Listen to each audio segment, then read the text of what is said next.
By passing this line, I've just crossed the UK's weirdest land border, one that most Brits don't even realise exists. Because I'm currently stood on the island of Cyprus, so why is there a UK border all the way out here, and why do the locals say that it makes them feel unsafe? Strangely enough, the UK owning this random patch of soil in the Middle East is actually a result of one of Britain's worst ever military defeats. The British Empire, not satisfied with ruling the waves at both Gibraltar and Malta, wanted something even closer to the Suez Canal, and of course, tasty-looking Cyprus was one of the most appealing opportunities to do so. Cyprus has deep historic roots under Greek and Roman rule, but by this point had been under Ottoman control for over 300 years, and luckily for Britain, the Ottomans were weak enough to do a deal. They were scared about Russia invading them, and asked Britain to commit to helping out just in case.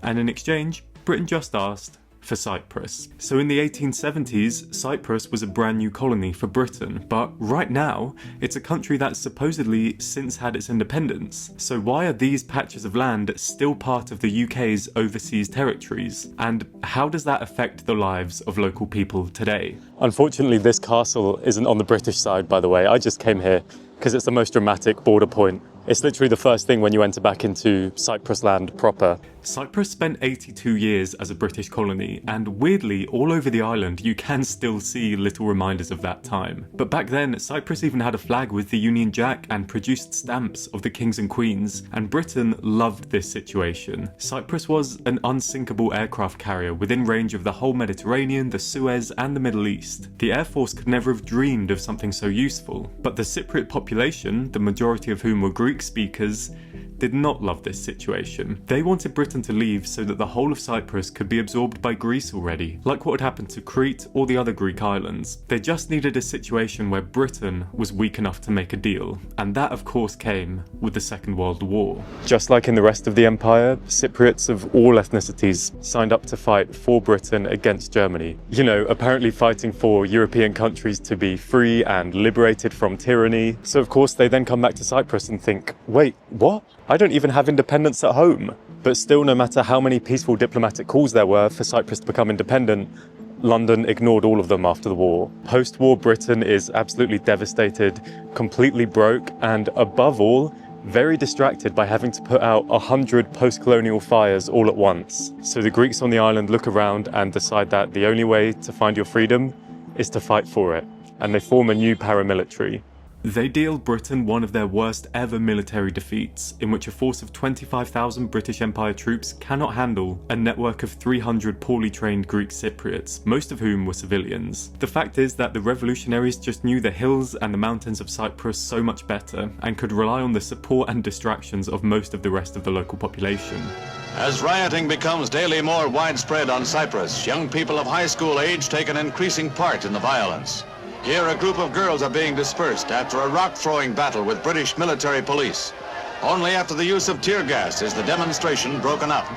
And their success at waging an insurgency campaign turned British officials to increasingly desperate tactics, like turning prisoners into, well, martyrs. This, of course, particularly galvanised local determination, and these losses are even listed separately to the soldiers on this monument, where they're described simply as those who were hanged.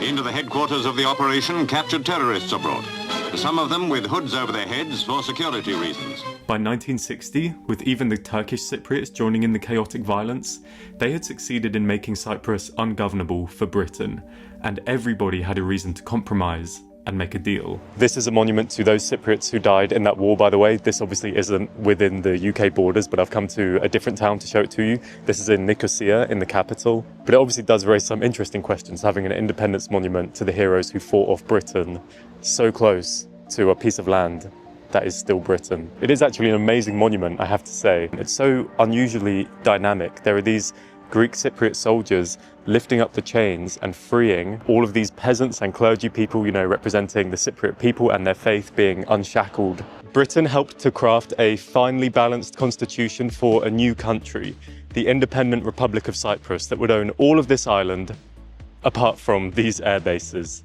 And right now, today, there are about 7,000 Brits and their families living on these sovereign base areas. But what's interesting is if you look at these borders, very quickly you'll see that they don't just include the air bases. Walking around inside the British zones today, you'll find Cypriot homes, churches, beaches, farms, mules, businesses, nature reserves, and even old Greek ruins. And I crossed the border all day while exploring the area and trying to learn about it, including seeing what are presumably the best ancient sites on British soil. And I didn't even have to bring my passport to do it. Look at this, it's wide open. You can cross as much as you want. The borders are very long and as such are basically unclosable and almost always open to both people and goods. Even Britain leaving the EU didn't really complicate this, since they're not supposed to use this land for economic or trade purposes in the first place. Being born here to a Cypriot family would not grant you UK citizenship, and the British zones do have their own police, fire and judicial services paid for by the UK's military, and so can in theory have separate laws. Today these sovereign areas generally run smoothly and there are very few practical disadvantages. In fact, in some ways, there are locals who get very real advantages out of this situation, since it's created about 10,000 jobs in the local area, and obviously the RAF is a massive customer to local suppliers. And during the Civil War in the 70s, when Turkey and Turkish Cypriots and their military was pushing down from the north, some Greek Cypriots even took refuge beyond this border, knowing that nobody would be stupid enough to invade the UK. Apart from maybe a couple of Argentinian scrap metal dealers, but they're very far away.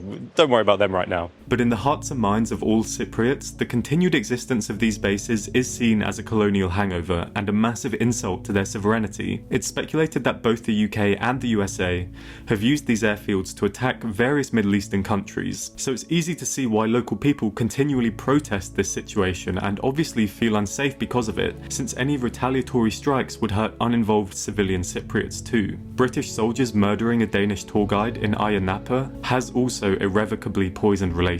But in 2024, the UK's Prime Minister did a TV spot in the airbases here on Cyprus, thanking them for all the secret spy stuff that they do there. Although we're really proud of what you're doing, we can't necessarily tell the world what you're doing here, and therefore it makes it really important to say thank you, to acknowledge that. So it's probably safe to say that this border isn't going away anytime soon. One extra thing that you might not know is that the UK actually has a secret land border with the USA. I actually already made a video about that, and you can click here if you want to watch that next.